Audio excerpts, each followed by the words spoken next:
नमस्कार दोस्तों, मैं सुप्रिया स्वागत करती हूँ आपका डिकोड एग्जाम के प्लेटफॉर्म पे। दोस्तों, जैसा कि हम एंशिएंट हिस्ट्री के प्रीवियस ईयर्स के क्वेश्चंस को डिस्कस कर रहे थे और हमने अपनी लास्ट क्लास में धार्मिक आंदोलन से संबंधित जितने भी प्रश्न थे, महत्वपूर्ण प्रश्न थे जो आपके विभिन्न परीक्षाओं में पूछे गए थे, उन्हें हमने एक एक करके यहाँ पे डिस्कस किया था। आज उसी सेशन को आगे बढ़ाएंगे और बात करेंगे दोस्तों 16 महाजनपद के बारे में। ठीक है दोस्तों, जैसा कि हमने वैदिक संस्कृति के बारे में पढ़ा था और हमने देखा था कि वैदिक संस्कृति में जो व्यवस्था थी क्या थी, वो कबीलाई व्यवस्था थी। ठीक है, कबीला जो होता था, कबीले का एक प्रमुख होता था जो राजा होता था, और राजा जो होता था वो क्या होता था दोस्तों, भूमि का प्रमुख न होकर के, भूमि का संरक्षक न होकर के, वो लोगों का संरक्षक होता था। ठीक है, तो अगर हमने देखा दोस्तों, अगर हम वैदिक संस्कृति पढ़ते हैं, और मैंने ये भी बताया था दोस्तों कि वैदिक संस्कृति दो भागों में बटी थी। एक आप देखेंगे दोस्तों पूर्व वैदिक, जिसके बारे में जानकारी हमें ऋग्वेद देता है, जिस कारण से हम उसे ऋग वैदिक काल कहते हैं। और ये टाइम पीरियड दोस्तों कितना था, 1000 से लेकर के 600 ईस्वी पूर्व का था, माफ करिएगा 1500 से लेकर के 1000 ईस्वी पूर्व का था। ये पूर्व वैदिक काल था। और वहीं हम बात करें उत्तर वैदिक काल के बारे में, ठीक है, जो कि 1000 से लेकर के 600 ईस्वी पूर्व का काल था। और मैंने आपसे ये भी बताया था कि ये जो डिवीजन हुआ था दोस्तों, वो लोहे के साक्ष्य के आधार पे हुआ था। क्योंकि अगर हम देखें दोस्तों 1000 ईस्वी पूर्व में उत्तर प्रदेश का दोस्तों जो एटा जिला है, वहां पे एक क्षेत्र है जिसका नाम है अतरंजी खेड़ा, और अतरंजी खेड़े से ही हमें प्राप्त होता है लोहे का साक्ष्य। और उसी आधार पे हम क्या करते हैं, वैदिक संस्कृति को दो भागों में बांट देते हैं, और फिर यही वैदिक संस्कृति आगे चल करके बढ़ती जाती है उत्तर वैदिक काल में। दोस्तों, व्यवस्थाएं जो थी, राजनीतिक व्यवस्था पूर्व वैदिक काल में, उत्तर वैदिक काल में अलग थी। जहां पे अगर हम बात करें दोस्तों, ठीक है, जो यहाँ पे जो व्यवस्था थी दोस्तों, इसमें जो सबसे छोटी इकाई हुआ करती थी, ये आपके लिए इंपॉर्टेंट हो जाता है। ठीक है, सबसे पहले तो ये परिवार हुआ करता था। ठीक है, परिवार हुआ करता था जहां पे एक छत के नीचे, ठीक है, 2-4 लोग रहा करते थे। फिर परिवार के बाद दोस्तों 2-4 परिवार को मिला दो दोस्तों तो कुल हुआ करता था। कुल के बाद दोस्तों बात करें, ठीक है, कई कुल को मिला दो दोस्तों तो क्या हुआ करता था दोस्तों, यहाँ पे ठीक है, कई कुल को मिला दो दोस्तों तो क्या हो जाता था, ग्राम हो जाता था। आप देखेंगे दोस्तों, जनरली आप गांव वगैरह में जाते होंगे तो एक ही परिवार के कई लोग दिखते होंगे। जनरली वो गांव के जो सारे लोग होते हैं वो कहीं ना कहीं आपस में उनकी जो पीढ़ी रहती है वो एक दूसरे से पारिवारिक रूप से जो है जुड़े रहते हैं।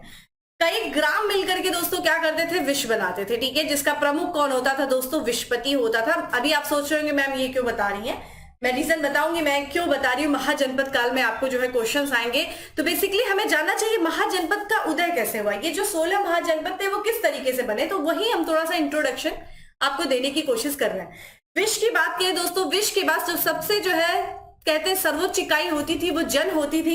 जन जो होते थे ये कबीला होते थे। ठीक है, कबीला होते थे। ठीक है, कबीला होते थे। कब दोस्तों, ये हम बात कर रहे हैं, अब यहाँ पे हम बात कर रहे हैं पूर्व वैदिक काल की। तो जन होता तो कबीला होता, तो कबीले के रक्षक को क्या कहा जाता था, यानी कि जन के रक्षक को क्या कहा जाता था दोस्तों, ठीक है, जनस्य। ठीक है, जनस्य गोपा, यानी कि इस समय जो राजा हुआ करता था वो जनस्य गोपा हुआ करता था, वो जन का संरक्षक हुआ करता था, भूमि का संरक्षक नहीं हुआ करता था। मैंने आपसे ये बताया था दोस्तों कि जब हम बात करते हैं यहाँ पे आर्थिक इकाई की, तो जो एक तरीके से यहाँ पे क्या था, ये पशुपालक समाज था। कबीले होते हैं वो पशुपालक समाज होते हैं, वो एक स्थान से दूसरे स्थान को भ्रमण करते रहते हैं। दूसरी चीज है, वो जनरली लूट खसोट करके एक कबीला दूसरे कबीले पे आक्रमण करके अपनी आय संपत्ति का अर्जन क्या करते थे। मैंने आपको ये भी बताया था दोस्तों कि इस समय जो है आर्थिक, अगर हम अर्थव्यवस्था के बारे में यहाँ पे बात करें, आर्थिक स्थिति के बारे में, तो जो इस समय का जो राजा होता था वो वहां के लोग जो है एक बलि नामक कर दिया करते थे राजा को। ठीक है, क्योंकि कृषि होती नहीं थी, बलि नामक कर दिया करते थे। और बलि जो कर हुआ करता था वो स्वैच्छिक हुआ करता था, यानी कि आप अपनी इच्छा अनुसार किसी को जो है कर दे सकते हैं, टैक्स दे सकते हैं, वो इतना कंपलसरी नहीं था। आगे चल करके जब उत्तर वैदिक काल आता है दोस्तों, जब ये व्यवस्थाएं जो थी वो कृषि आधारित हो जाती है, यानी कि अब राजा जो होता था वो कबीले का प्रमुख न होकर के एक क्षेत्र का प्रमुख होता था। और क्षेत्र, ठीक है, ध्यान रखिएगा, कृषि जो थी वो राजा के आय का मुख्य स्रोत हो जाती है। और ये जो बलि नामक कर हुआ करता था दोस्तों, बलि नामक जो कि कर, जो कि पहले स्वैच्छिक हुआ करता था, आगे चल करके ये क्या कर दिया गया, अनिवार्य कर दिया गया। उत्तर वैदिक काल में जब राजा भूमि का प्रमुख होने लगा तो वो क्या करने लगा, ठीक है, एक जन जो था, एक कबीला दूसरे कबीले पे आक्रमण करके क्या करने लगा, दूसरे कबीले को अपने में मिलाने लगा। कारण क्या था ये जो है आक्रमण करके अपने क्षेत्र का विस्तार करना? कृषि कारण था, क्योंकि ध्यान रखिएगा कृषि करने के लिए आपको भूमि की आवश्यकता पड़ती है, और भूमि किस तरीके से? तो दूसरे क्षेत्र पर आक्रमण करके उस अपने क्षेत्र का विस्तार करना। तो इस तरीके से देखेंगे कई जन जो है, यानी कि कई जन मिलकर के आगे चल करके क्या बनाते हैं दोस्तों? जनपद बनाते। ठीक है, यानी कि अगर इस तरीके से देखा जाए एक जन मिलकर के जनपद बनाते हैं, और ये कौन सा दोस्तों काल आ जाता है? उत्तर वैदिक काल। अब इसी तरीके से दोस्तों अपने क्षेत्र का विस्तार होना शुरू कर देते हैं। ठीक है, और फिर आप उत्तर वैदिक काल के अंत में देखेंगे दोस्तों कई जनपद आपस में मिलकर के महाजनपद बनाते हैं। ठीक है, महाजनपद बनाते हैं, यानी कि कई जनपदों का ये मिश्रण है महाजनपद। और दोस्तों हमें जो है हमारे इतिहास में कई सारे ऐसे ग्रंथ हैं जो कि जैसे कि हम बात करें भगवती सूत्र, ठीक है, जैन धर्म का ग्रंथ है। उसी तरीके से अगुंतर निकाय की बात करें जो कि बौद्ध धर्म का ग्रंथ है। इन सब से हमें जो है पता चलता है कि उस समय तत्कालिक समय में, यानी कि अगर हम 6वीं शताब्दी ईस्वी पूर्व का समय देखें, ठीक है, 6th सेंचुरी बीसी, जब भारत में जो है भारत की धरती पे दोस्तों द्वितीय नगरीकरण का काल था। ठीक है, द्वितीय नगरीकरण का काल था। ठीक है, 6th सेंचुरी बीसी में, क्योंकि प्रथम नगरीकरण क्या था दोस्तों? प्रथम नगरीकरण था आपका हड़प्पा संस्कृति, और द्वितीय नगरीकरण के काल में हमें 16 महाजनपदों के बारे में जानकारी मिलता है कुछ इन विभिन्न ग्रंथों के बारे में, ग्रंथों से, और इन सबसे जो है प्रश्न हमारे एग्जाम में पूछे गए हैं। ठीक है, तो ये चीज आप विशेष करके ध्यान रखिएगा। ठीक है, तो यहां से हम प्रश्न बात करेंगे। यही दोस्तों इन्हीं महाजनपदों में से एक महाजनपद होगा दोस्तों मगध। ठीक है, मगध बहुत ही महत्वपूर्ण जनपद रहेगा।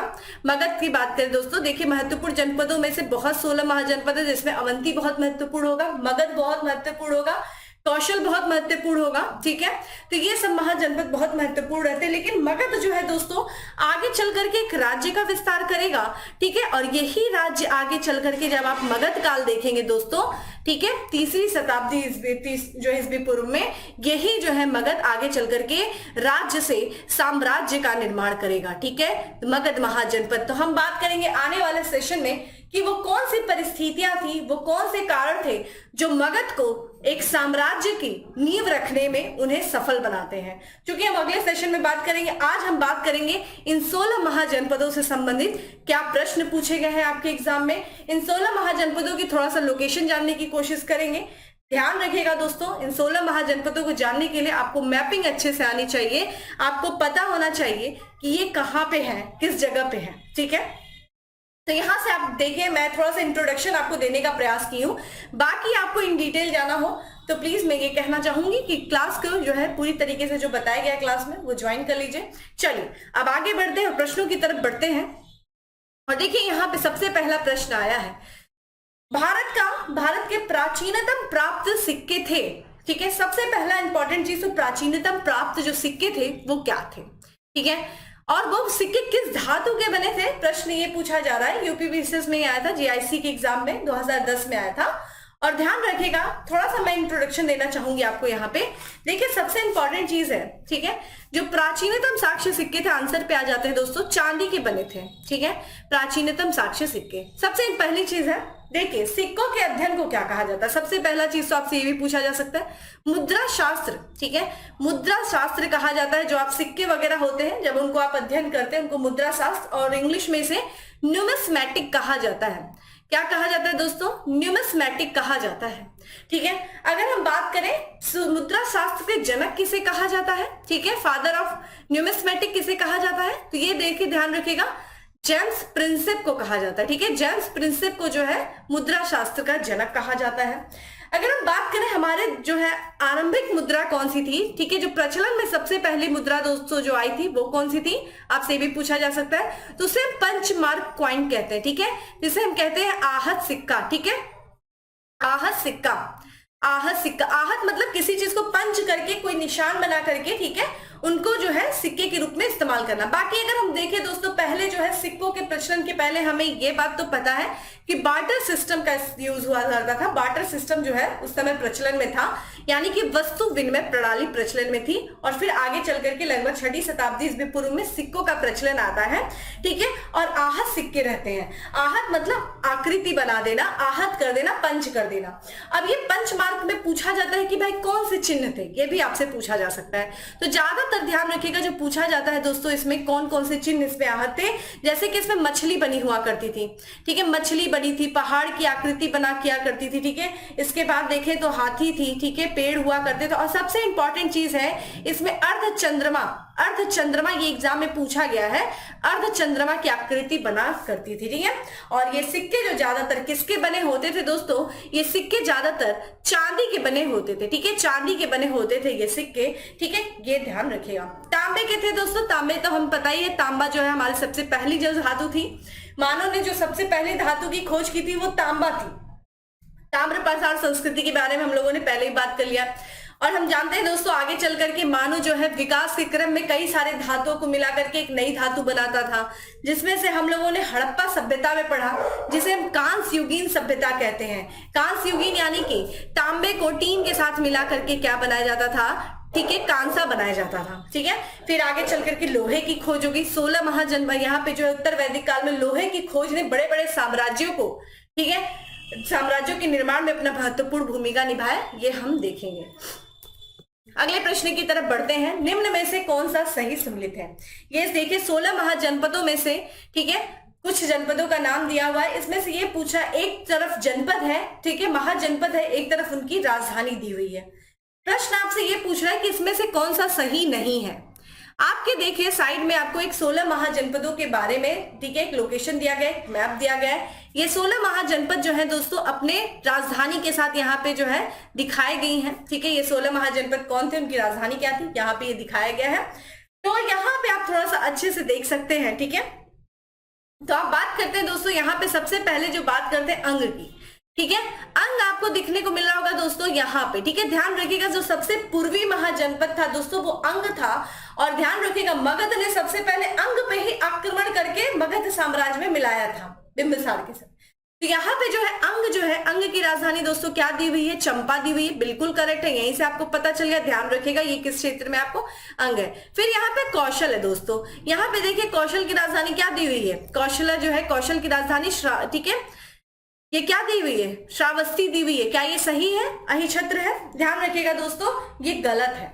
देखिए कौशल जो है दोस्तों, कौशल की दोस्तों बात करें तो कौशल की 2 राजधानियां हुआ करती थी, ठीक है, एक उत्तरी कौशल था, एक दक्षिणी कौशल था, ठीक है। तो यहाँ पे जो है उत्तरी कौशल की राजधानी दोस्तों श्रावस्ती थी, और ध्यान रखिएगा श्रावस्ती बहुत ही महत्वपूर्ण है। कारण क्या है कि महात्मा बुद्ध ने यहाँ पे जो है सर्वाधिक दिनों तक उन्होंने श्रावस्ती में वास किया, सर्वाधिक दिनों तक ही इन्होंने जो है सर्वाधिक जो वर्षावास इन्होंने देखा था वो श्रावस्ती में ही देखा था। सर्वाधिक जो शिष्य बने थे महात्मा बुद्ध के वो श्रावस्ती में ही बने थे, और साथ ही साथ ध्यान रखिएगा ये श्रावस्ती बहुत इंपॉर्टेंट है आपके लिए। और यहाँ पे जो अगली राजधानी थी कौशलों की वो थी दोस्तों क्या थी, कुशावती, ठीक है, कुशावती थी। इसके बाद वत्स आपको देखने को मिलेगा, वत्स का राजा था दोस्तों उदयन, ठीक है, ये देखिए कौशाम्बी थी, बहुत इंपॉर्टेंट है। फिर मत्स्य दोस्तों जो है ये राजस्थान में था, और राजस्थान में था ये, आप देख सकते हैं यहाँ पे मत्स्य महाजनपद, और मत्स्य महाजनपद की जो राजधानी थी वो विराट नगर थी। विराट नामक शासक ने इसको बसाया था, इस कारण से इसको मत्स्य महाजनपद की राजधानी जो थी विराट नगर थी कहा जाता था। यहाँ पे अगर हम बात करें उत्तरी महाजनपद, देखिए सबसे उत्तरी महाजनपद थी वो कंबोज में थी। ध्यान रखिएगा ये महाजनपद जो है दोस्तों 3 क्षेत्रों में फैले हुए थे, एक पाकिस्तान में, एक अफगानिस्तान में, और बाकी देखा जाए कहाँ दोस्तों, भारत में। तो यहाँ पे जो है अफगानिस्तान में देखिए कंबोज है, फिर गांधार है, ठीक है, ये सारी जो क्षेत्र आपको देखने को मिल रहा है। इसके बाद अगर हम बात करें दोस्तों, यहाँ पे दक्षिण में एकमात्र जनपद था दोस्तों जिसको हम अस्मक जो है कहते थे, अस्मक है, ये ध्यान रखिएगा, ये दक्षिण में था, ठीक है, ये ध्यान रखिएगा। चलिए दोस्तों अगले प्रश्न की तरफ बढ़ते हैं, और अगला प्रश्न है कि सूची 1 तथा सूची 2 को सम्मिलित कीजिए। सूचियों के नीचे दिए गए कूट की सहायता से सही उत्तर चुनिए। एक तरफ राजा दिया हुआ है, एक तरफ राज्य दिया हुआ है, यानी कि किस राज्य में कौन सा राजा शासन करता था उसके बारे में बताया जा रहा है, पूछा जा रहा है आपसे। देखिए अभी मैंने आपसे बात किया, उदयन जो था वत्स का बहुत महत्वपूर्ण शासक था, और कहा जाता है उस उदयन के ही जस्ट नीचे, अगर वत्स महाजनपद को आप देख रहे होंगे दोस्तों, वत्स महाजनपद के जस्ट नीचे आपको यहाँ पे जो है अवंती दिखाई देता था। अवंती का दोस्तों राजा था जिसको कहा जाता था चंड प्रद्योत, इसने अंतिम रूप से क्या किया था, अवंती ने अंतिम रूप से वत्स महाजनपद को अपने में मिला लिया था, ठीक है। तो यहाँ पे आपको देखने को मिलेगा प्रबोध, चंड प्रद्योत, ठीक है, चंद्र प्रद्योत की ही दोस्तों पुत्री थी, ठीक है, वासुदत्ता। और इन्हीं पे देखा जाए जो कवि थे, भाष्य कवि, जिन्होंने स्वप्न वासुदत्ता की रचना किया था, और उदयन जो शासक था वत्स का, ठीक है, उनकी और वासुदत्ता की प्रेम कहानी के बारे में उसमें बताया गया है।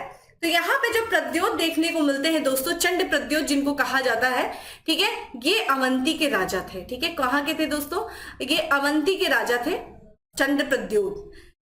उदयन कहाँ का राजा था, अभी मैंने बात किया दोस्तों वत्स, ठीक है, उदयन कहाँ का था, वत्स का था। प्रसेनजीत कहाँ का था दोस्तों, प्रसेनजीत जो था वो कौशल का राजा था, ठीक है, और प्रसेनजीत की ही बहन थी महाकौशला दोस्तों, जिनका विवाह किया गया था मगध वंश के, ठीक है, शासक जो कि हर्यंस वंश का संस्थापक कहा जाता है बिंबिसार, उनसे विवाह किया गया था प्रसेनजीत की बहन महाकौशला का। और जो है दहेज स्वरूप जो है काशी दहेज स्वरूप दिया गया था।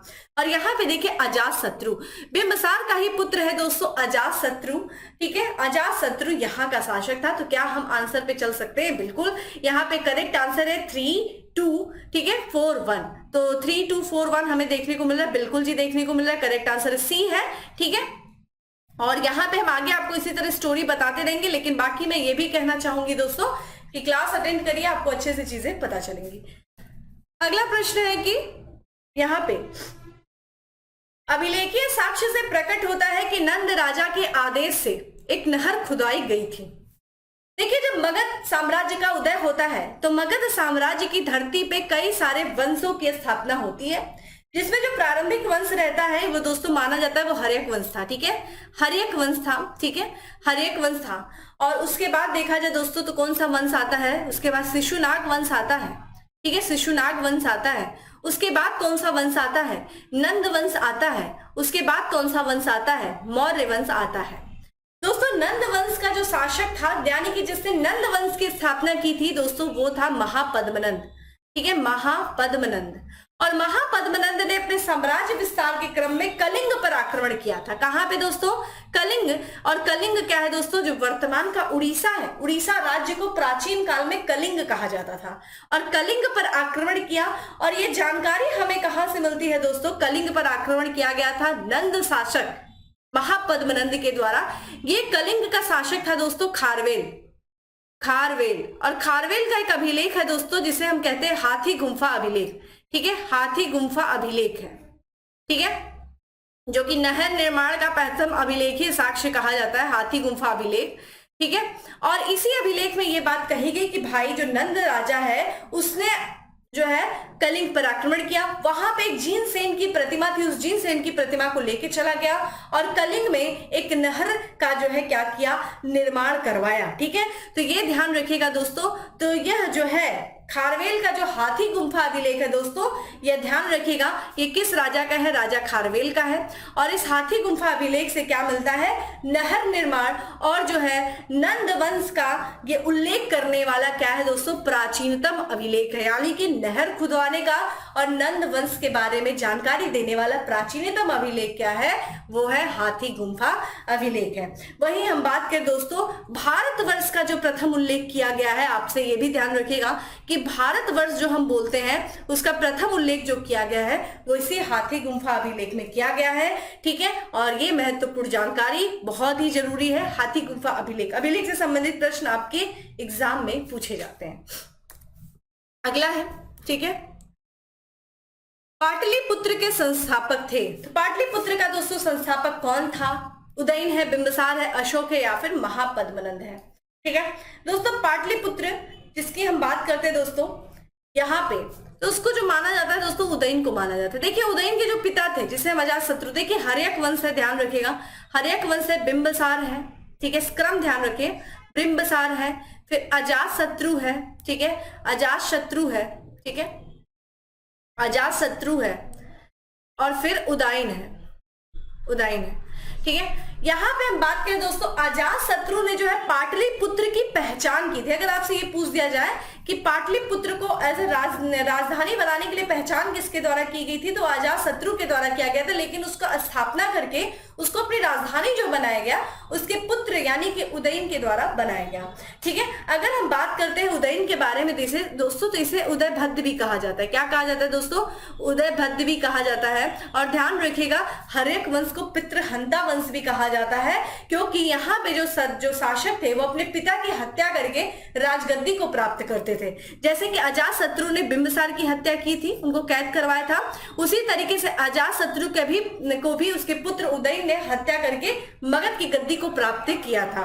ठीक है, यहाँ पे उदयन के जो समय की बात करें तो उसका जो टाइम पीरियड क्या है दोस्तों, लगभग माना जाता है, देखिए प्राचीन भारत में ज्यादातर जो है हमें टाइम पीरियड पे नहीं जाना चाहिए। कारण क्या है? क्योंकि प्रामाणिकता हर जगह अलग अलग दी गई है, इसीलिए आयोग जो है ज्यादातर समय से संबंधित प्रश्न नहीं पूछता है आपसे।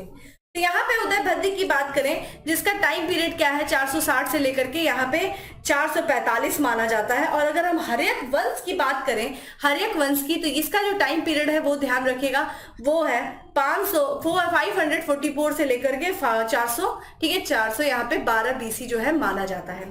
ठीक है, यहाँ पे जो बात करें दोस्तों पाटलिपुत्र के बारे में, तो पाटलिपुत्र दोस्तों क्या है, ये किस नदी के तट पे स्थित है ये भी ध्यान रखिएगा। तो ये ध्यान रखिएगा, गंगा और सोन नदी के तट पे स्थित है। ठीक है, गंगा व सोन नदी के तट पर ये स्थित है, गंगा और सोन नदी के तट पर ये स्थित है। ठीक है, और जो है ये जो है पाटलिपुत्र को जो प्राचीन नाम क्या कहा जाता था जो दोस्तों, पाटलिपुत्र को यहाँ पे कुसुमपुर के भी नाम से जाना जाता था। ठीक है, कुसुमपुर के नाम से भी जाना जाता था पाटलिपुत्र को। ठीक है, और यहाँ पे जो है यह नगर देखा जाए कई जो है राजवंशों की राजधानी रही है, जिसमें से हम बात कर रहे हैं दोस्तों, सब यहाँ पे जो है आपको कौन देखने को मिला है, हर्यक वंश की राजधानी रही है, शिशुनाग वंश की भी राजधानी रही है, मौर्यों की भी राजधानी दोस्तों पाटलिपुत्र रही है। और मैंने आपको ये भी बताया था जो तीसरी बौद्ध संगीति हुई थी दोस्तों किसके समय में, अशोक के समय में। ठीक है, यहाँ पे मोगलीपुत्र तिष्य ने जिसकी अध्यक्षता की थी वो भी जो है कहाँ पे हुई थी, पाटलिपुत्र में हुई थी। ठीक है, तो कुसुमपुर नाम ध्यान रखेगा, इसका प्राचीन नाम था। अगले प्रश्न की तरफ बढ़ते हैं कि मगध साम्राज्य की राजधानी पाटलिपुत्र के बारे में निम्नलिखित में से कौन सा कथन सत्य है। तो जैसा कि मैंने अभी आपको बताया, जो पाटलिपुत्र थी वो कई साम्राज्यों की, कई वंशों की राजधानी हुआ करती थी। मगध की भी राजधानी पाटलिपुत्र हुआ करती थी। और यहाँ पे पाटलिपुत्र के बारे में ही पूछ रहा है कि कौन सा कथन सत्य है। पाटलिपुत्र पूरब में गंगा नदी और उत्तर में चंपा नदी से घिरा हुआ था। देखिए अभी मैंने आपसे बताया कि पाटलिपुत्र दोस्तों जो था वो क्या था कि वो गंगा और सोन नदी के तट पर स्थित था। ठीक है, चंपा नदी नहीं थी दोस्तों, गंगा और सोन नदी के तट पे था। और चंपा नदी दोस्तों मगध और अंग के बीच में स्थित था, और ये मगध और अंग के बीच की सीमा बनाता था, क्योंकि अंग की राजधानी थी दोस्तों चंपा, और चंपा नदी तो उधर थी, तो ये पाटलिपुत्र नहीं है। पाटलिपुत्र उत्तर में गंगा नदी और पश्चिम में सोन नदी से घिरा हुआ है। बिल्कुल करेक्ट स्टेटमेंट। देखिए अगले पे हमें जाने की जरूरत ही नहीं है। कारण क्या है कि यहाँ पे पूछा था कौन सा कथन सत्य है, और हमें सत्य कथन मिल गया। ठीक है, यहाँ पे समय नहीं वेस्ट करेंगे, आगे बढ़ेंगे। अगला प्रश्न है दोस्तों की पाटलिपुत्र को किस शासक ने सर्वप्रथम अपनी राजधानी बनाई। आप देख रहे हैं यहाँ पे पाटलिपुत्र से लगातार प्रश्न पूछे जा रहे हैं, तो पाटलिपुत्र को आप देखिए अच्छे से पढ़ लीजिएगा, लोकेशन देख लीजिएगा।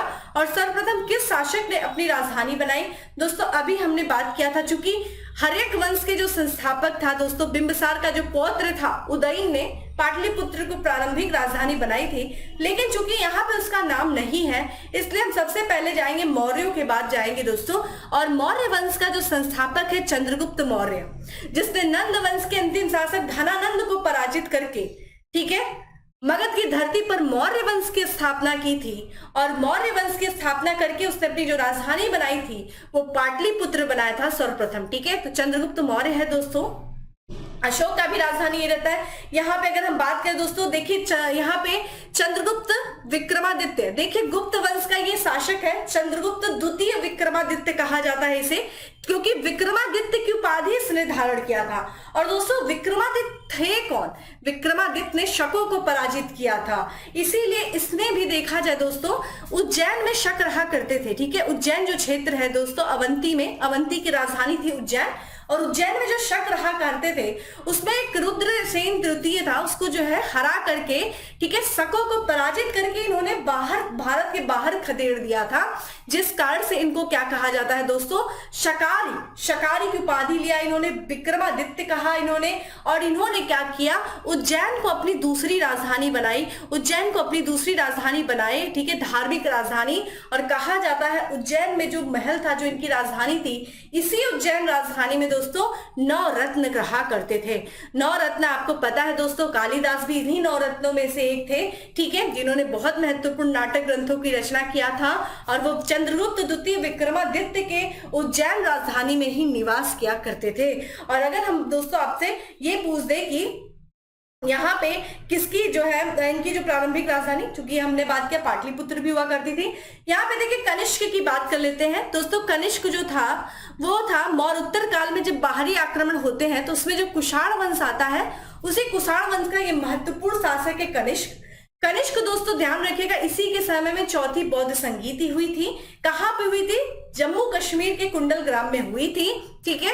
और अगर कनिष्क की बात करें दोस्तों, तो कनिष्क जो है इसकी भी 2 राजधानियां हुआ करती थी। सबसे पहले टाइम पीरियड की बात कर लेते हैं, ठीक है, यहाँ पे 78 ईस्वी से लेकर के, ठीक है, 101 ईस्वी में जो है इसकी टाइम पीरियड हुआ करती थी, ठीक है, कनिष्क। और कनिष्क की दोस्तों 2 राजधानियां हुआ करती थी। इसकी पहली राजधानी जो थी दोस्तों वो क्या थी? पेशावर हुआ करती थी। पेशावर जिसे हम पहले जो है पुरुषपुर नाम से जानते थे, ठीक है, पुरुषपुर नाम से जानते थे। और इसकी जो दूसरी राजधानी हुआ करती थी दोस्तों, चूंकि इसका जो दूसरा क्षेत्र था वो मथुरा वाला क्षेत्र था, ठीक है, तो मथुरा जो थी जिसे हम मथुरा जो थी, ठीक है, मथुरा उस समय दोस्तों सूरसेन की राजधानी हुआ करती थी। सूरसेन जो कि 16 महाजनपदों में से एक है मथुरा, ठीक है, मथुरा इसकी दूसरी राजधानी थी। तो ये मुझे उम्मीद कर रही हूँ कि ये आपको चीजें अच्छे से समझ में आई होगी। चलिए अगले प्रश्न की तरफ बढ़ते हैं कि किस शासक द्वारा सर्वप्रथम पाटलिपुत्र का राजधानी के रूप में चयन किया गया। देखिए अगेन वही क्वेश्चन रिपीट कर रहा है दोस्तों, तो यहाँ पे हम डायरेक्ट आंसर पे चलते हैं दोस्तों। उदयन, ठीक है, उदयन ने क्या किया था दोस्तों? उदयन ने अपनी राजधानी पाटलिपुत्र के रूप में चयन किया था, ठीक है। अगला है उदयन वासुदत्ता की दंत कथा संबंधित है। चलिए यहाँ पे देखिए प्रश्न मैंने आपको इंट्रो में ही बताया था, ठीक है, उदयन वासुदत्ता के बारे में। दोस्तों ध्यान रखिएगा, यहाँ पे अगर उदयन की बात करें यहाँ पे तो देखिए आपको एक महाकवि भाष्य थे, ठीक है, पूछा जाता है कि स्वप्न वासुदत्ता जो है महाकवि भाष्य है, ठीक है, महाकवि भाष्य है। इन्होंने एक नाटक की रचना किया दोस्तों जिसका नाम था स्वप्न वासुदत्ता। स्वप्न, ठीक है, स्वप्न वासुदत्ता। स्वप्न वासुदत्ता यानी कि जो वासुदत्ता थी, ठीक है, जो कि किसकी पुत्री थी दोस्तों? ये अवंती के शासक, ठीक है, अवंती के शासक, ठीक है, चंड प्रद्योत की पुत्री थी, चंड प्रद्योत की पुत्री थी। और दोस्तों ध्यान रखिएगा अवंती के ही उत्तर में मैंने आपको वत्स दिखाया था दोस्तों, ठीक है, वत्स दिखाया था। और वत्स का शासक था दोस्तों, ठीक है, उदयन। ध्यान रखिएगा ये वो उदयन नहीं है मौर्य वंश का, जो हमने मगध के जो है हर एक वंश का ये उदयन नहीं है दोस्तों। ये उदयन वत्स जो है वत्स का राजा रहता है। और उदयन को प्रेम हो जाता है दोस्तों स्वप्न वासुदत्ता, यानी कि वासुदत्ता से, ये स्वप्न में ये वासुदत्ता आती है और इन्हीं के जो है प्रेम कहानी का वर्णन किया गया है, ठीक है, भाष्य के स्वप्न वासुदत्ता में। और ध्यान रखिएगा वासुदत्ता जो कि अभी हमने बताया अवंती के शासक, और अवंती की जो राजधानी थी 2 राजधानी हुआ करती थी, एक उज्जैन हुआ करती थी और दूसरा महेश्मती हुआ करती थी। तो ये उज्जैन से संबंधित है, ठीक है, ध्यान रखिएगा ये उज्जैन से संबंधित है। करेक्ट आंसर क्या हो जाएगा दोस्तों? ए हो जाएगा, उज्जैन से संबंधित है, ठीक है। चलिए अगले प्रश्न की तरफ बढ़ते हैं। भाष्य याद रखिएगा दोस्तों, स्वप्न वासुदत्ता के रचनाकार है। अगला प्रश्न है कि प्रथम मगध साम्राज्य का उत्कर्ष किस शताब्दी में हुआ था? तो प्रथम जो है मगध साम्राज्य का उत्कर्ष अभी मैंने आपसे बताया छठी शताब्दी ईस्वी पूर्व में हुआ था, ठीक है, 6th सेंचुरी बीसी में, यानी कि द्वितीय नगरीकरण के समय जो है मगध साम्राज्य का उदय हुआ।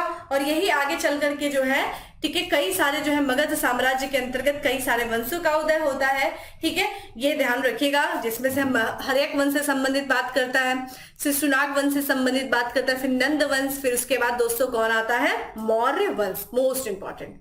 अगला है, निम्नलिखित में से कौन सा एक ईसा पूर्व छठी शताब्दी में प्रारंभ में भारत का सर्वाधिक शक्तिशाली नगर राज्य था। तो ईसा पूर्व छठी शताब्दी में जो प्रारंभ में भारत का सर्वाधिक शक्तिशाली जो नगर था, जो राज्य था, कौन सा था? ऑप्शंस आपके सामने है दोस्तों। और यहाँ पे जैसा कि हमने अभी आपको बताया, राज्य से साम्राज्य बनने का जो सफर तय किया था दोस्तों, वो 16 महाजनपदों में से एकमात्र महाजनपद कौन था दोस्तों? ये था मगध। मगध की भौगोलिक स्थिति ने, वहां के जो राजा थे वो काफी ज्यादा एक तरीके से महत्वाकांक्षी राजाओं के कारण, उसकी भौगोलिक स्थिति के कारण लोहे की प्राप्ति वहां से हुई थी। वहां पे बहुत बहुत जो जंगल थे, वहां पे लकड़ियां हुआ करती थी, ठीक है, हाथी हुआ करते थे यहाँ के जंगलों में। इन सब कारणों ने क्या किया, जो है मगध को साम्राज्य बनने में अपनी महत्वपूर्ण भूमिका निभाया था, ठीक है। अगले प्रश्न की तरफ बढ़ते हैं। विश्व का पहला गणतंत्र वैशाली में किसके द्वारा स्थापित किया गया? ठीक है, देखिए वैशाली की बात करें दोस्तों, वैशाली जो कि 16 महाजनपदों में से एक महाजनपद था दोस्तों वज्जी, और वज्जी की ये राजधानी हुआ करती थी दोस्तों वैशाली, ठीक है, वज्जी की राजधानी हुआ करती थी वैशाली। और वैशाली के दोस्तों जो लिच्छवी थे, ठीक है, लिच्छवी जो हुआ करते थे, वैशाली के जो लिच्छवी थे, लिच्छवियों ने दोस्तों, लिच्छवियों के समय पहला गणतंत्र स्थापित हुआ था, ठीक है। अगर हम बात करें दोस्तों बुद्ध जी, महात्मा बुद्ध के समय में दोस्तों, ठीक है, 10 गणतंत्र थे, देखिए 10 गणतंत्र हुआ करते थे। और ये 10 गणतंत्र में से, जिसमें से देखा जाए दोस्तों, ठीक है, आपके 7 जो गणतंत्र है वो यूपी में थे, उत्तर प्रदेश में थे 7 गणतंत्र, ये बहुत इंपॉर्टेंट हो जाता है। और 10 गणतंत्र में से, ठीक है, 8 जो गणतंत्र था दोस्तों, 8 जो गणतंत्र था वो कहाँ था दोस्तों? वज्जी संघ में था, ठीक है, वज्जी संघ में था। और 2 गणतंत्र जो था वो मल्ल में था, मल्ल जिसकी राजधानी दोस्तों पावापुरी थी, ठीक है, और कुशीनगर थी। पावापुरी में महावीर स्वामी ने, ठीक है, निर्माण की प्राप्ति किया। कुशीनगर में दोस्तों महात्मा बुद्ध ने महापरिनिर्वाण की प्राप्ति की थी, ठीक है, ये चीज ध्यान रखिएगा। और इन्हीं में से मल्लों में से के 2 गणतंत्र थे, ठीक है, और वज्जी में जो थे 8 गणतंत्र थे, ठीक है। और ध्यान रखिएगा, सर्वप्रथम जो है इन गणतंत्र की जो खोज की गई थी वो किसके द्वारा की गई थी दोस्तों? ये किया गया था रिस डेविस के द्वारा किया गया था, ठीक है, रिस डेविस के द्वारा इसकी खोज की गई थी। अब इंपॉर्टेंट ये है कि ये 10 जो है, 10 में से जो 7 जो गणराज्य हैं जो कि उत्तर प्रदेश में है, इनको आप याद रख लीजिएगा, ठीक है। जैसे कि कपिल वस्तु के शाक्य थे सिद्धार्थनगर जो है उस क्षेत्र में। उसके बाद बात करें तो पीपली वन के जो थे कौलिय थे, ठीक है, पीपली वन के मौर्य थे। ये दोस्तों जो गोरखपुर वाला क्षेत्र है, गोरखपुर में ही अगर हम बात करें तो रामग्राम के कोलिय थे। उसके बाद बात करें तो कुशीनगर के मल थे, ठीक है, कुशीनगर के मल। और फिर पावापुरी के मल थे, जैसा कि कुशीनगर और पावापुरी के जो मल थे ये दोनों ही गणराज्य थे। उसके बाद देखा जाए तो, ठीक है, सुषमा मीरगिरी जो थे, उनके जो मिजोरम वाला क्षेत्र है, ठीक है, मिर्जापुर वाला जो क्षेत्र है उसमें थे। और उसके बाद केसपुत्र के शासक थे, ठीक है, केसपुत्र के कालक थे जो कि गंगा यमुना वाले क्षेत्र में थे। तो ये 7 गणराज्य आपको पता होने चाहिए, ठीक है। 7 हमने ये बता दिया। 3 अन्य कौन से बचे ये भी जान लीजिए भाई। 3 अन्य कौन से थे? एक तो अल्प, ठीक है, ये अल्प कप के बुल्ली थे, ठीक है। दूसरे की बात करें तो कौन थे? ये केसपुत्र के कालाम थे। और फिर जो 10वां है ये मिथिला के विदेह थे। तो इनको लिख लीजिएगा, बाकी तो ध्यान रखिएगा कहाँ कहाँ से गणतंत्र थे, ठीक है। गणराज्य के हमें गणतंत्र की जो है स्थापना देखने को मिलती है, ये ध्यान रखिए। गण मतलब गणों का तंत्र, ठीक है, लोगों का तंत्र, यानी कि राजा का चुनाव लोगों के द्वारा किया जा रहा है। राजा का पद जो है वंशानुक्रम न होकर के, वंशानुगत न होकर के लोगों के द्वारा चुनाव करके जो है भेजा जा रहा है, जैसे कि आज की वर्तमान जो है स्थिति है। ईसा पूर्व छठी शताब्दी में विश्व की प्रथम गणतंत्रात्मक व्यवस्था कहाँ थी? देखिए उसी क्वेश्चन से क्वेश्चन पूछ दिया दोस्तों, ये वैशाली में थी, ठीक है, वैशाली। अगला है, निम्न में से कौन सा युग्म उपयुक्त जोड़ी है? तो यहाँ पे देखिए, एक तरफ तो देखिए हमें देखने को मिल रहा है शासक है, एक तरफ कहाँ के थे? देखिए पार्श्वनाथ कौन थे? जंत्रिका थे, गलत है दोस्तों। पार्श्वनाथ दोस्तों 23वें तीर्थंकर थे, ठीक है, 23वें तीर्थंकर थे पार्श्वनाथ। क्या बिंदुसार शाक्य गणराज्य है? नहीं भाई, बिंदुसार की बात करें दोस्तों तो ध्यान रखिएगा बिंदुसार जो था दोस्तों वो मौर्य वंश का था। ठीक है, बिंदुसार चंद्रगुप्त मौर्य का पुत्र था। देखिए बिंबिसार और बिंदुसार में लोग बड़े कंफ्यूज होते हैं। बिंबिसार जो था वो हर्यक वंश का संस्थापक था और बिंदुसार की बात करें तो ये मौर्य वंश का था। स्कंदगुप्त, ध्यान रखिएगा दोस्तों, स्कंदगुप्त गुप्त वंश का शासक था। एक लास्ट बता, चेटक, चेटक की लिच्छवी। ठीक है, तो इसका करेक्ट आंसर क्या हो जाएगा? डी हो जाएगा, ये सही है। अगला है, छठी शताब्दी ईस्वी पूर्व में 16 महाजनपदों के विषय में निम्नलिखित में से किस बौद्ध ग्रंथ में सूचना मिलती है? देखिए 16 महाजनपदों के बारे में, ठीक है, बहुत सारे ग्रंथों से हमें सूचना देखने को मिलती है। सबसे पहले तो एक जैन ग्रंथ है दोस्तों, जैन ग्रंथ जिसका नाम है, ठीक है, भगवती सूत्र, भगवती सूत्र। ठीक है, अब एक बौद्ध ग्रंथ भी जानकारी दे रहा है जिससे आपसे प्रश्न पूछ दिया है, वो कौन सा है दोस्तों? यहाँ पे अगुंतर निकाय है। ठीक है, इसी तरीके से जो पाणिनि थे, जो व्याकरणाचार्य जिन्होंने प्रथम व्याकरण की रचना की थी, अष्टाध्यायी, तो पाणिनि ने भी दोस्तों अष्टाध्यायी में, ठीक है, 22 जो है महाजनपदों का उल्लेख किया है। बाकी ये तो 16 महाजनपदों के बारे में पूछा है, तो ध्यान रखिएगा एक भगवती सूत्र है और दूसरा अगुंतर निकाय है। अगला है, महाजनपद युग में 16 जनपदों के नाम बुद्ध साहित्य में प्राय उल्लिखित हैं। निम्नलिखित में से किस जनपदों के नाम पाणिनि के अष्टाध्यायी में उल्लिखित किए गए हैं? तो देखिए 22 जो थे, 22 जो है महाजनपद के बारे में बताया गया है पाणिनि के अष्टाध्यायी में, जिसमें से देखा जाए मगध, अश्मक और कंबोज। ठीक है, ये 3 जो है बताए गए हैं, मगध, अश्मक और कंबोज जो है वो जो 16 जो बौद्ध साहित्य में भी उल्लिखित है और आपके पाणिनि के अष्टाध्यायी में भी उल्लिखित है। ठीक है, अगला है, निम्न में से किस ग्रंथों में प्राचीन भारत के 16 महाजनपदों की सूची मिलती है? नीचे दिए गए कूट से सही उत्तर का चयन कीजिए। अभी मैंने आपको बता दिया दोस्तों कि यहाँ पे जो है अगुंतर निकाय जो कि बौद्ध धर्म का ग्रंथ है, ठीक है, और भगवती सूत्र जो कि जैन धर्म का ग्रंथ है, इसी से हमें जानकारी मिलती। करेक्ट आंसर क्या हो जाएगा? 2 और 4। अगला है, महाभारत के अनुसार उत्तरी पांचाल की राजधानी स्थित थी। ठीक है, यहाँ पे उत्तरी पांचाल आपसे पूछा है दोस्तों, ध्यान रखिएगा।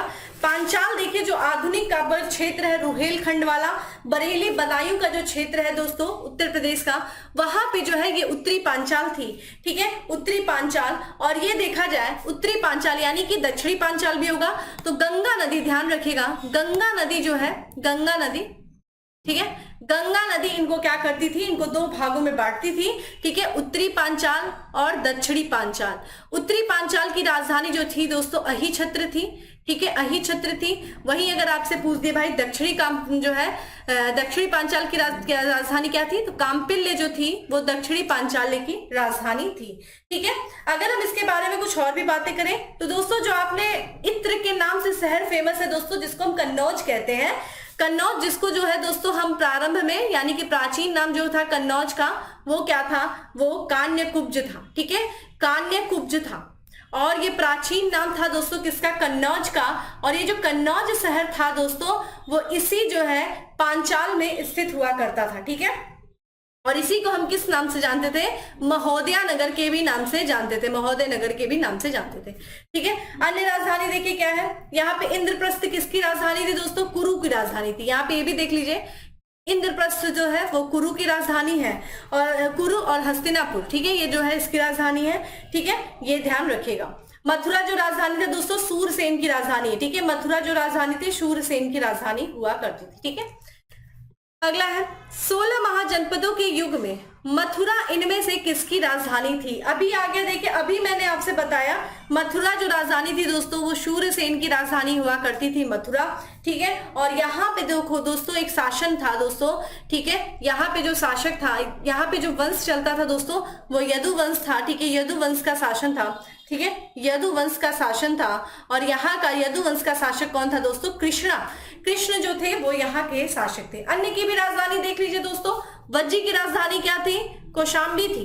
कौशाम्बी जो थी वो वज्जी की राजधानी थी। वस्त की राजधानी क्या थी दोस्तों? यहाँ पे वैशाली। ठीक है, वस्त की राजधानी की बात करें दोस्तों, माफ करिएगा, यहाँ पे दोस्तों वस्त की राजधानी जो थी वो कौशाम्बी थी। ठीक है, कौशाम्बी थी। वज्जी की राजधानी की बात किया जाए तो 2 राजधानी हुआ करती थी, एक तो आपका वैशाली थी। ठीक है, वैशाली थी। ठीक है, दूसरे की बात करें तो मिथिला थी। ठीक है, मिथिला थी।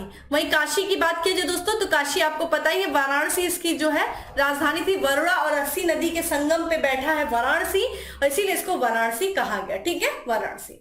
चलिए भाई अगले प्रश्न की तरफ बढ़ते हैं, और अगला प्रश्न है, देखिए जितना भी मैं पॉइंट बता रही हूं वो सारे पॉइंट आपके एग्जाम के लिए बड़े ही इंपॉर्टेंट है। ठीक है, इस बात का ध्यान रखिएगा। अगला प्रश्न है कि चंपा किस महाजनपद की राजधानी थी? देखिए 16 महाजनपदों में से एक महाजनपद मैंने आपसे बताया जो पूर्वी क्षेत्र में स्थित था, और वो पूर्वी क्षेत्र की जो राजधानी थी किसकी? चंपा थी। और वो पूर्वी क्षेत्र कौन सा था, कौन सा महाजनपद था दोस्तों? अंग महाजनपद, जिस पर सबसे पहले आक्रमण मगध ने करके अपने क्षेत्र में मिला लिया था, अंग महाजनपद। और चूंकि ध्यान रखिएगा यहाँ पे आपको अंग दिख रहा है दोस्तों, अंग, ये देखिए अंग है, और अंग के ठीक है बीच में ठीक है चंपा नदी थी, चंपा नदी हुआ करती थी। चंपा जो है अंग और मगध के बीच में सीमा बनाती थी, और ये मगध है जिसकी राजधानी पाटलिपुत्र हुआ करती थी।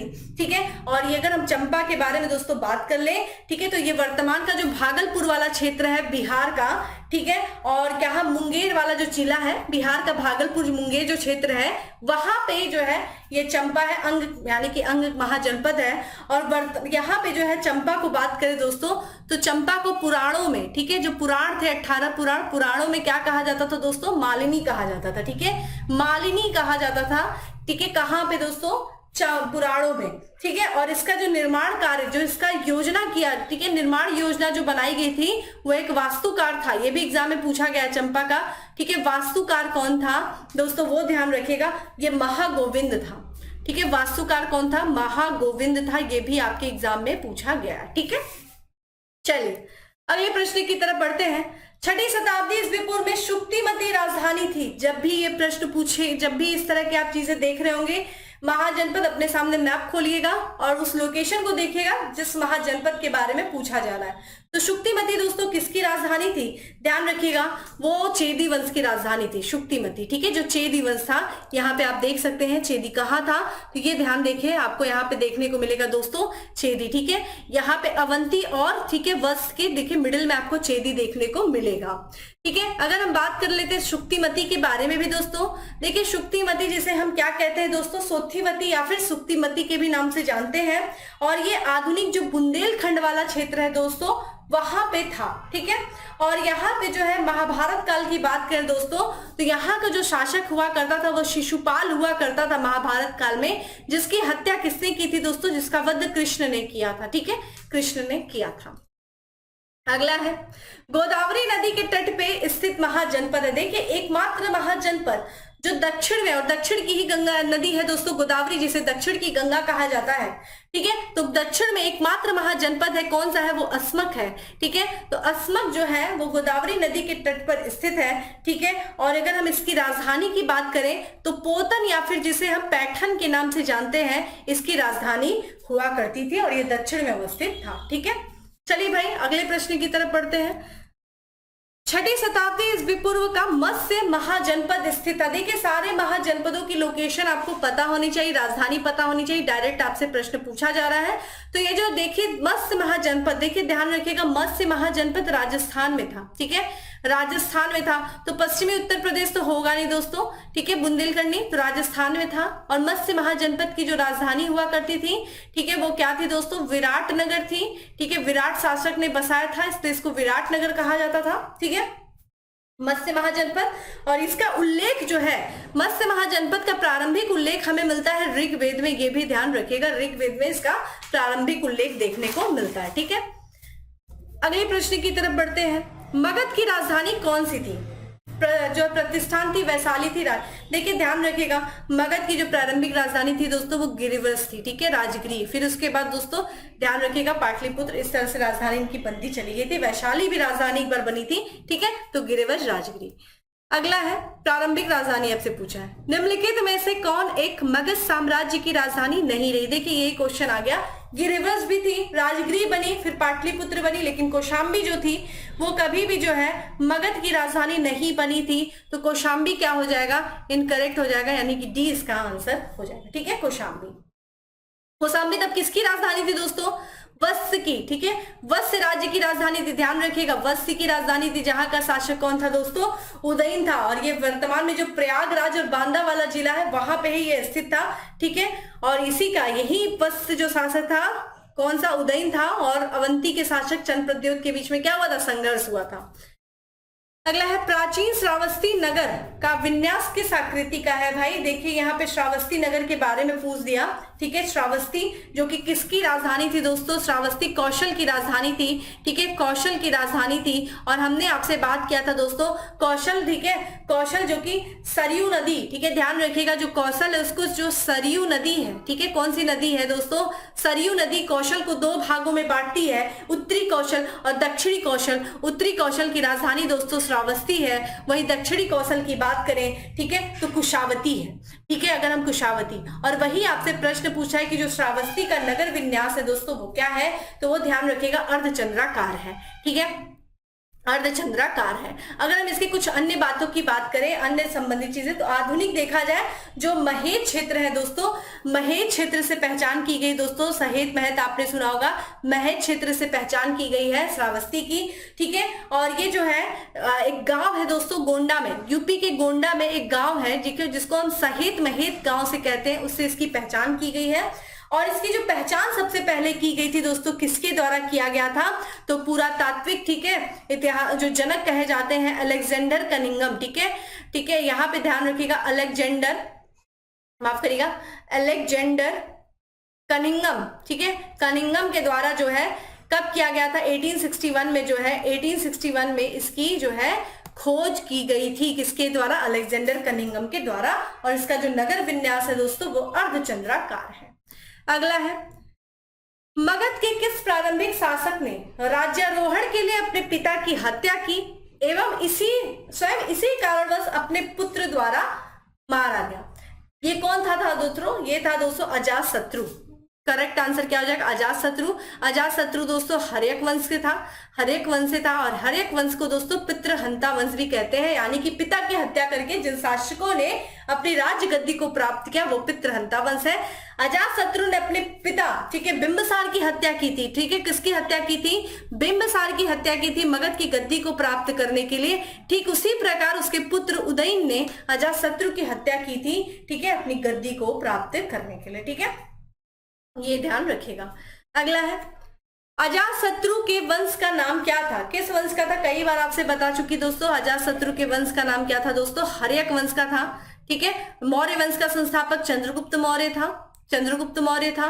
वही हम बात करें नंद वंश का संस्थापक दोस्तों कौन था, महापद्मनंद था, महापद्मनंद था। गुप्त वंश का संस्थापक दोस्तों श्रीगुप्त था, ठीक है, श्रीगुप्त था, ठीक है। और ये हर्यक वंश, लेकिन हर्यक वंश का जो संस्थापक रहेगा दोस्तों वो बिंबिसार था, ध्यान रखिएगा, बिंबिसार था, ठीक है, बिंबिसार।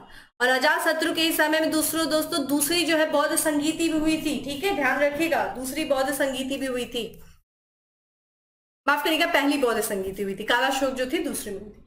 किसने मगध साम्राज्य में वज्जीगढ़ संघ को हराकर आत्मसात किया था, तो मगध साम्राज्य में वज्जी को किसने किया था दोस्तों, ध्यान रखिएगा, वज्जी जिसकी लोकेशन मैंने आपसे बताई, ठीक है, वज्जी को जो मिला था दोस्तों वो किसने मिला था, ऑप्शंस आपके सामने हैं। और यहाँ पे जो करेक्ट आंसर है वो अजातशत्रु ने ही जो है वज्जीगढ़ संघ को मिलाया था, वज्जी, ठीक है, ये ध्यान रखिएगा। अगला है मालवा क्षेत्र पर मगध की सत्ता का विस्तार निम्न में से किसके शासनकाल में हुआ। मालवा वाला क्षेत्र, यहीं पे देखिए अवंती थे, चेदी थे, ये सारे वंश थे। और मालवा क्षेत्र पर देखा जाए किसके शासनकाल में हमें जो है मगध का विस्तार देखने को मिलता है दोस्तों, वो शिशुनाग, ठीक है, नाग वंश का शासक है शिशुनाग। और शिशुनाग ने ही दोस्तों अवंती को पूरी तरीके से जीत करके, ठीक है, अवंती ने किसको जीता, वत्स को जीता, और इस तरीके से अवंती को जीत करके मगध साम्राज्य में मिलाए जाने का श्रेय किसे जाता है, वो शिशुनाग को जाता है, ठीक है, शिशुनाग के समय में। अगला है मगध में नंद वंश का संस्थापक कौन था। देखिए कई बार मैंने बता दिया भाई, यहाँ पे जो है महापद्मनंद था, महापद्मनंद था। और नंद वंश का जो अंतिम शासक था दोस्तों वो था धनानंद, ठीक है, अंतिम शासक था वो था धनानंद। और इसी धनानंद को पराजित करके चंद्रगुप्त मौर्य ने चाणक्य की सहायता से मगध के धरती पर मौर्य वंश की स्थापना किया था। ठीक है, तो यहाँ पे क्या है दोस्तों, नंद वंश का संस्थापक कौन है, महापद्मनंद। और महापद्मनंद के बारे में भी देख लो दोस्तों, इसे उग्रसेन कहा जाता था और भी इसे नामों से जाना जाता है। ठीक है, इसे देखा जाए जो पुराण में था, इसको सर्व, ठीक है, सर्व छत्रांकन कहा जाता है। ठीक है, सर्व छात्र कहा जाता है, सर्व छंत्राक कहा जाता है, क्योंकि इसने क्षत्रियों का नाश किया था। और इसको, ठीक है, क्या कहा जाता है, अपरशुराम कहा जाता है इसको। अब इसने अपने आप को क्या किया, दूसरा जो है परशुराम कहा था। उपाधि इसने बड़ी इंपॉर्टेंट धारण किया था। उपाधि कौन कौन सी थी दोस्तों, जैसे कि एक राट थी, एक राट थी, एक राट थी, फिर यहाँ पे एक छत्र थी। ठीक है, एक छत्र थी, एक राट, एक छत्र। ठीक है, और साथ ही साथ देखें तो कली का अंश, कली का अंश भी इसने अपने आप को कहा था। ठीक है, कली कौन है दोस्तों, आने वाले, ठीक है, जो कहा जाता है अवतार कहा जाता है भगवान का। और ये पाणिनि के मित्र थे, पाणिनि जिन्होंने व्याकरण ग्रंथ की रचना की थी, पाणिनि की ये मित्र थे। और हमें इनके बारे में बहुत सारी जानकारी खारवेल के हाथी गुम्फा अभिलेख से भी मिलता है।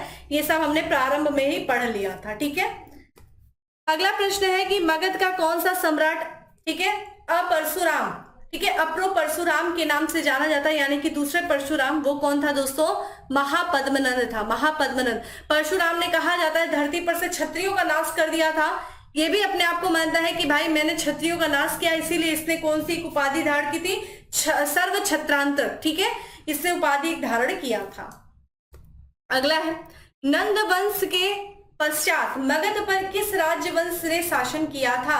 तो देखिए, कई बार बताया नंद वंश का अंतिम शासक धनानंद, उसको पराजित करके, ठीक है, क्या किया था दोस्तों, मौर्यों ने अपनी सत्ता स्थापित की। ठीक है, और ये जो है ध्यान रखिएगा, मौर्य जो है, मौर्यों की सत्ता थी। अगला है, राजा नंद का उल्लेख करने वाला अभिलेखी प्रमाण है। देखिए, मैंने प्रारंभ में ही बता दिया, राजा नंद का जो उल्लेख करने वाला अभिलेखी प्रमाण है वो खारवेल का हाथी गुम्फा अभिलेख है। खारवेल के हाथी गुम्फा अभिलेख से हमें ये जानकारी मिलती है कि नंद वंश का जो शासक है, यानी कि संस्थापक है महापद्मनंद, उसने कलिंग पर आक्रमण किया। जिनसेन की प्रतिमा, क्योंकि जैन धर्म को मानने वाला था, जिनसेन की प्रतिमा को ये उठा करके लेके आया अपने राज्य में, और साथ ही साथ कलिंग में इसने नहर को बनाया। इसलिए कहा जाता है कि नहर का प्रथम अभिलेखीय साक्ष्य जो था वो खारवेल का हाथी गुम्फा अभिलेख माना जाता है। खारवेल दोस्तों कलिंग का राजा हुआ करता था। ठीक है, अगला है, गौतम बुद्ध के समय का प्रसिद्ध वैद्य जीवक किसके दरबार में, जिसके दरबार से संबंधित था, किसके दरबार में था दोस्तों, गौतम बुद्ध के समय में था। देखिए, जीवक जो था दोस्तों वो बिंबिसार के दरबार में था। और एक बार जो है चंड प्रद्युत, जब अवंती के राजा चंड प्रद्युत बीमार हो गए थे दोस्तों, तो जो है बिंबिसार ने अपने साम्राज्यवादी नीति का विस्तार करते हुए, बड़ा ही डिप्लोमेट था, बहुत बड़ा ये, क्योंकि इसने कहा जाता है विवाह नीति से, ठीक है, आक्रमण की नीति से, सैन्य नीति से, और कहा जाता है मैत्री नीति से अपने साम्राज्य का विस्तार किया था। तो पड़ोस में बैठा जो है अवंती के शासक से इसने मित्रवत संबंध बनाए। और एक बार जब चंड प्रद्योत बीमार हो गया तो इसी जीवक को, जो वैद्य है, वैद्य जीवक को दोस्तों चंड प्रद्योत की बीमारी का इलाज करने के लिए अवंती भी भेजा था। और साथ ही साथ एक बहुत इंपॉर्टेंट चीज है दोस्तों जीवक के बारे में। दोस्तों जीवक जो है दोस्तों राजवैद्य था बिंबिसार का, और इसकी जो माँ थी दोस्तों, ये बहुत इंपॉर्टेंट है, आपके एग्जाम में पूछा गया है कि एक गणिका का पुत्र था, और उस गणिका की थी, राजगृह की गणिका थी। ठीक है, राजगृह की गणिका थी, ठीक है, गणिका थी, जिसका नाम देखिए क्या था दोस्तों, साल्वती। ठीक है, साल्वती का ये पुत्र था, और इसका पूरा पालन पोषण कहा जाता है बिंबिसार ने ही कराया था, और इसको जो है शिक्षा ग्रहण कराना, हर एक चीज अपना राजवैद्य बनाया था। ठीक है, किसने, बिंबिसार ने। अगला प्रश्न है दोस्तों कि निम्नलिखित जो है कथन ए और बी को पढ़ें, नीचे दिए गए कूट में से सही उत्तर का चयन करें। विश्व के सभी भागों में 6ठी शताब्दी ईस्वी पूर्व एक महान जो है धार्मिक उथल पुथल का काल था। बिल्कुल करेक्ट है।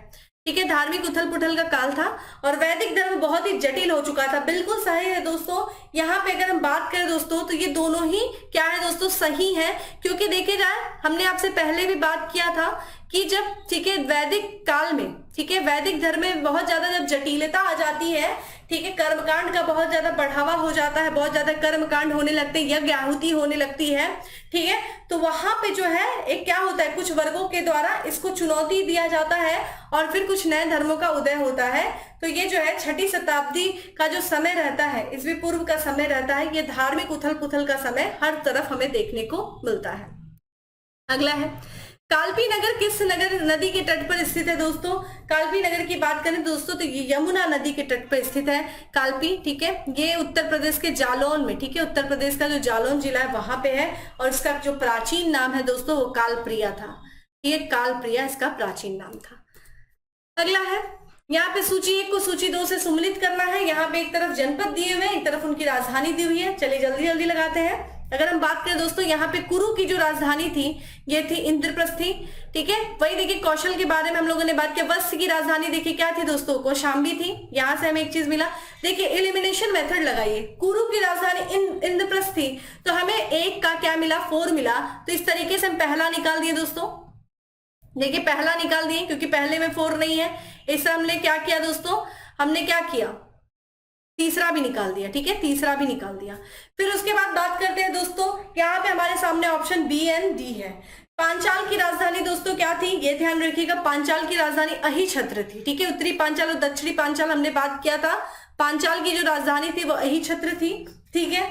और यहाँ पे जो है कौशल की राजधानी की बात किया जाए दोस्तों तो कौशल की जो राजधानी थी वो थी साकेत थी, ठीक है, साकेत थी। तो करेक्ट आंसर दोस्तों क्या हो जाएगा, 4, 3, 1, 2। एक सेकंड ध्यान रखिएगा, यहाँ पे माफ करिएगा, जो साकेत की राजधानी थी, एक सेकंड इसको फिर से हम देख लेते हैं।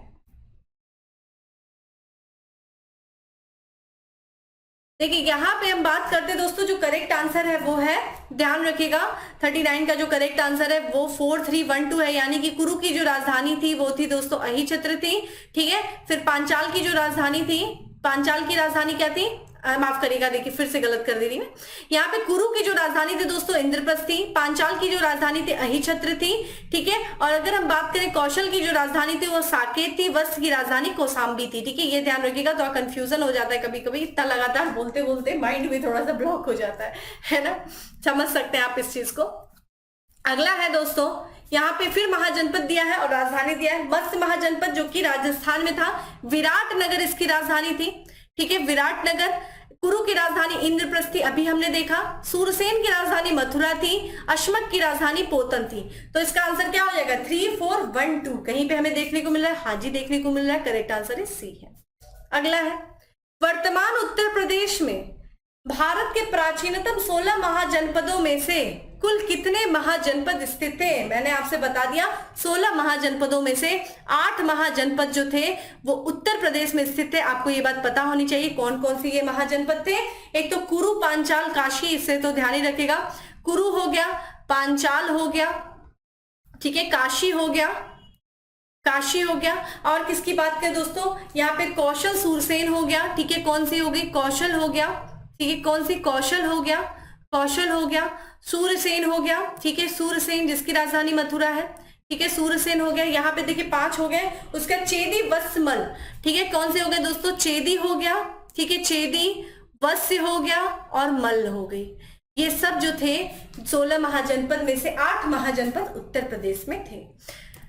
अगले प्रश्न की तरफ बढ़ते हैं और आज की लास्ट प्रश्न है कि निम्नलिखित में से कौन सा एक कथन प्राचीन भारत की श्रेणी व्यवस्था के बारे में सत्य है, असत्य है? यहाँ पे माफ करिएगा, श्रेणी व्यवस्था के बारे में पूछा गया है। श्रेणी जो होती थी दोस्तों, जो एक ही व्यवसाय करने वाले लोगों के समूह को श्रेणी कहा जाता था, ठीक है। यहाँ पे असत्य पूछा है, तो श्रेणी जो थे व्यापारियों और कारीगरों का संगठन था, बिल्कुल सत्य है भाई। ये व्यापारियों और कारीगरों का एक संगठन था जो एक ही तरह का व्यापार करते थे। उत्पादित वस्तुओं की गुणवत्ता और कीमत संबंधी श्रेणी द्वारा निर्धारित किया जाता था। जो गुणवत्ता जो थी, उत्पादित जो वस्तु का उत्पादन किया जाता था उसकी गुणवत्ता का ध्यान रखना, उसकी कीमतों का जो है निर्धारण करना, ये श्रेणियों के द्वारा ही किया जाता था। श्रेणी अपने सदस्यों के आचरण पर नियंत्रण रखता था, ये भी सही है, ठीक है, करेक्ट आंसर जो हो जाएगा ये भी सही है। लेकिन पूछ रहा है कि इसमें से क्या असत्य है, क्या श्रेणी व्यवस्था मात्र उत्तर भारत में प्रचलित थी? ये गलत है दोस्तों, क्योंकि श्रेणी व्यवस्था मात्र उत्तर प्रदेश में नहीं, आपको दक्षिण भारत में भी श्रेणियों के प्रचलन का जो है देखने को मिलता है। ये था हमारा 16 महाजनपद। अब दोस्तों यहाँ से हम शुरू होगी राजनीतिक व्यवस्थाओं से संबंधित चीजें, क्योंकि अब महाजनपदों का उदय हो गया है और महाजनपदों के काल से ही देखने को हमें मिलेगा राजनीतिक, आर्थिक, सामाजिक, धार्मिक कई सारे व्यवस्थाओं के बारे में। अब हम आगे चल करके बात करेंगे कि किस तरीके से भारत की धरती पर 16 महाजनपदों में से एक महाजनपद मगध, जिसने आगे चल करके राज्य और फिर साम्राज्य का निर्माण किया, और इसी दौरान जो है कुछ महत्वपूर्ण बाहरी आक्रमण, ठीक है, जिसमें से पहला जो है ईरान का आक्रमण देखने को मिलता है, उनसे संबंधित प्रश्न, और इस तरीके से हमारा जो है एंशिएंट हिस्ट्री आगे चलता रहेगा। उम्मीद करती हूँ आपको अच्छा लगा होगा। अच्छा लगा है तो लाइक कर दीजिएगा, शेयर कर दीजिएगा। फिर मिलते हैं अगले सेशन में, तब तक के लिए bye, have a good day, stay safe and stay